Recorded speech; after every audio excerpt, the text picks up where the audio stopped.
BRS YouTuber Shankari ఉన్నాడు కదా. శంకరిది ఏందో ఒక వీడియో పంపిర్రు, ఏందో ఒకసారి ఇందాం. ఏంది అసలు ఇది?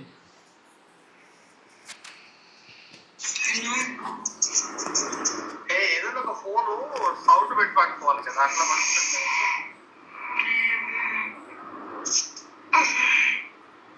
రానా పడుకున్నావా? ఓ రానా పోనా మరి ఎట్లయినా పోతావు.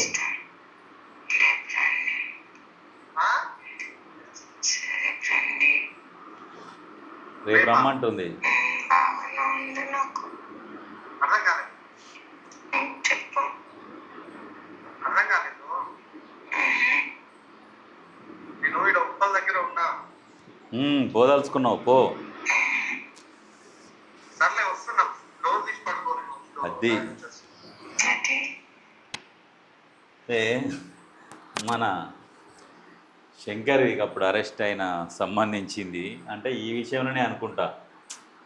కానీ వద్దన్నా కానీ వస్తున్నా అంటుండు.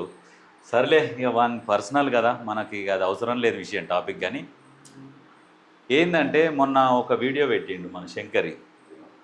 నా ఈ 10 కంప్యూటర్లు ఉన్నాయి, 10 కంప్యూటర్లు తీసుకుపోయారు, నా స్క్రీన్ తీసుకుపోయారు పోలీసు వాళ్ళు అని మాట్లాడిండు. ఇంతకుముందు నాది ఎల్బీ నగర్లోనే ఎక్కడో ఉండే, అది అక్కడ నుంచి తీసేసి నేను బంజారాయిల్స్లో పెట్టుకున్నా.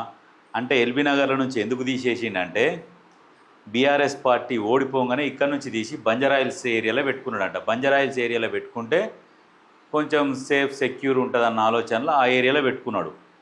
ఆ ఏరియాలో రెంట్ ఎంత లేదన్నా 1,00,000 రూపాయలు ఉంటుంది 10 కంప్యూటర్లకు. ఓ 10 మంది బయట తిరుగుతుంది, 10 మంది స్క్రీన్ మీద. ఇవన్నీ చూస్తే ఒక 20-25 మంది ఎంప్లాయీస్. 20-25 మంది ఎంప్లాయీస్ని పెట్టుకొని ఓన్లీ యూట్యూబ్ రెవెన్యూ మీద గడుస్తుంది అది. మొన్న ఏం చేసిందంటే నాకు హెల్ప్ చేయండి, నాకు అందరూ మీరే సాయం చేయండి అని చెప్పేసి ఏదో అకౌంట్ నెంబర్ పెట్టిండు. అకౌంట్ నెంబర్ పెట్టాల్సిన అవసరం కూడా లేదు. కాకపోతే ఏంటంటే సెంటిమెంట్ రాజేస్తున్నాడు అన్నట్టు. సెంటిమెంటు ఇట్లా గీరి సెంటిమెంట్ వేసి అందరు మాకు జనాలు ఇచ్చారని ఇప్పుడు మళ్ళా ఇప్పిస్తారు వాళ్ళు. ఎవరు? బీఆర్ఎస్ పార్టీ వాళ్ళు మళ్ళీ 10 కంప్యూటర్లు అయింది, 10కి 10 ఇంకా కలిపి ఇంకో 20 కూడా ఇప్పిస్తారు. మళ్ళీ అదే ఆఫీసులు అన్నీ పెట్టిస్తారు, కనెక్షన్ లేట్ కాడికి పెట్టిస్తారు. కానీ అవన్నీ చేపిస్తారు. ఏంటంటే ఇట్లా పెట్టినా నాకు జనాలే నన్ను ఆదరించి, జనాలే నాకు డబ్బులు వేస్తే నేను మళ్ళీ కొనుక్కొని స్టార్ట్ చేసిన అనేది ఒకటి క్రియేట్ చేస్తారు ఇదంతా. ఎందుకంటే నీకు యూట్యూబ్ రెవెన్యూ ఎంత వస్తుంది?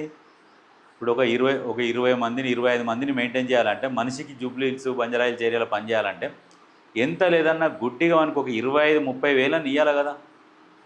25,000 ఇవ్వాలి లైవ్లు చేసేటోళ్ళకు, ఎడిటర్కు ఇస్తావు. ఆ ఏరియాలో చేయాలంటే అక్కడ నుంచి ఇక్కడికి వస్తేందుకు తిరుగుతుంది 25,000 వేసుకో. 20 మందిని 1,00,000 రూపాయలు. ఏది 10 మందికే అవుతాయి 2.5 లక్షలు, 20 మందికి 5 లక్షలు. సరే 5 లక్షల రూపాయలు, అది దాని రెంటు 6 లక్షలు. ఇక ఎంత లేదన్నా ఇక మీ అంతా అటు కలిపి ఒక 10 లక్షల రూపాయల మెయింటెనెన్స్ ఉంటుంది నువ్వు ఛానల్ మెయింటైన్ చేయాలంటే ఆ ఏరియాలో. నీ యూట్యూబ్ మీద వ్యూవర్షిప్ ఎంత, నీకు వచ్చే రెవెన్యూ ఎంత, అంతగానం ఎక్కడి నుంచి మెయింటైన్ చేస్తున్నావు? 500 కారు, అక్కడ రెంటు, ఎంత ఎట్లా వెళ్తుంది? రెవెన్యూ ఎంత వస్తుంది మా అంటే నీకు యూట్యూబ్ మీద? వస్తే నాకు తెలిసి ఒక 50 నుంచి 1,00,000 వస్తుందో ఏమో వస్తాయి. మిగతా మరి 9 లక్షలు ఏడికెళ్ళి తీస్తాను అది. అందుకనే ఈ శంకరి ఉన్నాడు కదా, ఈ చెప్పేది అన్నీ అబద్ధాలు. అంతకుముందు ఎట్లా మాట్లాడిండు? నోటికి ఏడికి వస్తే ఆడికి మాట్లాడిండు. ఒకసారి చెలికి పంపినాక ఎట్లా అయిండు? రేవంత్ రెడ్డి గారు ముఖ్యమంత్రి గారు అనేది వచ్చింది. అంటే ఇది ఉండాలి. నువ్వు లోపలికి పోయినావు, నీ వాళ్ళు నీ దగ్గరికి వచ్చిర్రా? రాలే. ఇప్పుడు ఏమంటున్నారు మీ వాళ్ళు? నువ్వు సైలెంట్గా ఉండు, సైలెంట్గా చేసుకుంటుండు, నీకు కావాల్సిన ఏర్పాటు చేస్తాం, నీకు నెలకి ఏమి ఇవ్వాలని అది ఇస్తామని చెప్పి కూసబెట్టిరు. అయినాక నువ్వు ఏం తెలియనట్టుగా మొత్తం కటింగ్ దగ్గర కొట్టించుకొని వచ్చి మీరు అందరు సాయం చేయండి, నేను మీకోసం పనిచేస్తా, నేను ఇంతకుముందు ప్రజల కోసమే పనిచేసినా కదా అన్నాడు. నువ్వు ప్రజల కోసం పనిచేసినావురా శంకరి? నిజంగా చెప్పరా, గుండె మీద చేసుకొని. బీఆర్ఎస్ అధికారంలో ఉన్నప్పుడు కూడా బీఆర్ఎస్కి డప్పు కొట్టినావు. అధికారం కోల్పోగానే భయపడిపోయి అక్కడ పోయి వాళ్ళ భవన్ పక్కకు అక్కడ సైడ్ తీసుకున్నావు రెంట్కు, వాళ్ళ సంబంధించిన దాంట్లోనే. మళ్ళీ ఎందుకురా ఈ అబద్ధాలు? నేను ప్రజల పక్షం ఉంటున్నా, నాకు పైసలు ఇయ్యిర్రి. దేనికి వేస్తారు నీకు పైసలు? తక్కువ సంపాదించుకున్నావా? తక్కువ మెయింటైన్ చేసినావా? నువ్వు వాళ్ళు నీకేం తక్కువ ఇచ్చిర్రా? ఘోరాది ఘోరంగా ఇచ్చారు నీకు. అవన్నీ తీసుకున్నావు, మంచిగా ఎంజాయ్ చేస్తున్నావు, మళ్ళీ కూడా ఏర్పాటు చేపిస్తారు వాళ్ళు. ఇవన్నీ చేపిస్తున్నాక కూడా ఇవన్నీ అబద్ధాలు. సరే మరి ఆ ఉప్పలకో ఇప్పలకో పోతే పోయినావు, కానీ నీ పర్సనల్ విషయం మనకెందుకు. కానీ మళ్ళీ వచ్చేసి అక్రమ కేసులు అంటావు ఎందుకు? అది ప్రభుత్వం పెట్టిన కేసులు కాదు కదా, ఆ అమ్మాయి పెట్టిన కేసే కదా అది. ఎందుకు మళ్ళీ ప్రభుత్వం మీద దాన్ని కూడా ఇట్లా బటగాలు చేస్తున్నావు ఎందుకు? ఇప్పుడు నీకు ఆ పార్టీకి సంబంధం లేదు, నువ్వు ప్రజలను అడుగుతున్నావు డబ్బులు. ప్రజలను అడుగుతున్నప్పుడు మళ్ళీ ప్రభుత్వం మీద బట్టగాల్చి ఎందుకు వేసుకున్న నా మీద అక్రమ కేసు అని? ఇప్పుడు నీది ఆడియో ఉన్నది, అక్రమ కేసు ఎందుకు అవుతుంది? అది సక్రమ కేసే కదా. ఇప్పుడు ప్రభుత్వమే కేసు పెడితేనేమో అక్రమ కేసు అను, వాళ్ళు పెట్టిరు కదా వచ్చి. ఇప్పుడు నువ్వు ఎవరినైతే వేధించినావు వాళ్ళు కదా పెట్టింది కేసు. వాళ్ళు పెట్టినప్పుడు అక్రమ కేసు ఎట్లయితుంది? సక్రమ కేసు అవుతుంది. ఎందుకంటే ప్రజలను ఎన్ని రోజులు మోసం చేస్తావు ఇట్లా? తప్పు కదా. మోసం చేసి నాకు ఇవి వేయండి అవి వేయండి, వాళ్ళు వేసినవి నీకు ఏమిటికి కావు, నీ ఒక్కరోజు మెయింటెనెన్స్ కావు, నీది అట్లా ఉంటుంది అక్కడ. అందుకనే ఎప్పుడు కూడా విమర్శించాలి, విమర్శని కూడా ప్రశంసించే విధంగా ఆ రకంగా విమర్శించాలి, బాగుంటుంది అది. నువ్వు జర్నలిస్ట్ అని చెప్పేసి జర్నలిస్ట్ కాదు, నువ్వు బీఆర్ఎస్ యూట్యూబరు. ఒక పద్ధతి ఉండాలి, విమర్శించాలి. విమర్శించొద్దు అని అంటలేరు, ఎవరినైనా విమర్శించవచ్చు. విమర్శించడానికి ఒక పద్ధతి ఉంటుంది, ఆ పద్ధతి ప్రకారం విమర్శిస్తే బాగుంటుంది.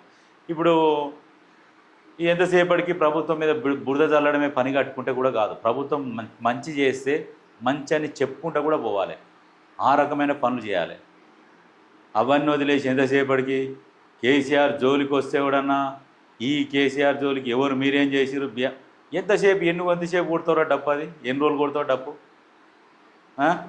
తప్పు కదా అది. ఒక ప్రజాస్వామ్యంలో మనం ప్రజల కోసం పనిచేస్తున్నాము అని అన్నప్పుడు ప్రజలకు అవసరమైన విధంగా ఎక్కడైతే అన్యాయం జరిగిందో దాన్ని ప్రజలకు వివరించే విధంగా ఉండాలి. ఎంతసేపటికి అయ్యాల మా తాత తెల్లగురం ఎక్కిండు, మా పుల్లగురం ఎక్కిండు, మా వాళ్ళు నేతులు దాగిరు, మా మూతుల వాసన చూడు, వాళ్ళే గొప్పలు, ఎంతసేపటికి అదే డప్పు కొడుతున్నావు తప్పితే కొత్తగా వచ్చిన వాళ్ళు మరి ఎట్లా పరిపాలిస్తారు, ఎట్లా చేయాలి, వీళ్ళు సలహాలు వాళ్ళు ఇస్తలేరు, వీళ్ళు మంచిగానే చేస్తారు, మంచిగా చేసే వాళ్ళు మంచిగానే చేస్తారు అని చెప్పాలి. ఎంతసేపటికి ప్రతిదాన్ని వక్రీకరించి రాయడమే, చెప్పడమే. అందుకనే జాగ్రత్తగా చేసుకోవాలి. ఇప్పుడు ఏంది, ఇప్పుడు వాళ్ళు పెట్టిన కేసును కూడా ప్రభుత్వం మీద బురద జల్లితివి, తప్పు నాన్న. శంకరి గతంలో కూడా మామూలుగా మాట్లాడలేను, నీ మాటలు నిజంగా కాంగ్రెస్ వాళ్ళకు మరి చేతగాకనా తెలివి లేకనా, ఎందుకంటే చర్యలు తీసుకుంటలేరు. ఎందుకంటే మీరు చేసిన అరాచకాలకు కాంగ్రెస్ వాళ్ళకు కొంచెమన్నా సోయి ఉండాలి, కాంగ్రెస్ వాళ్ళకు సోయి లేదు. మామూలుగా యాక్షన్ తీసుకోవద్దు ఒక్కొక్కరి మీద. ఇప్పుడు ఏం చేస్తున్నారు, పింక్ బుక్కు మేము రాసి పెట్టుకుంటున్నామని ప్రతిపక్షం నుండే వాళ్ళు బెదిరిస్తున్నారు. మరి కాంగ్రెస్ పార్టీ ఏం చేస్తుందో వాళ్ళు బెదిరిస్తుంటే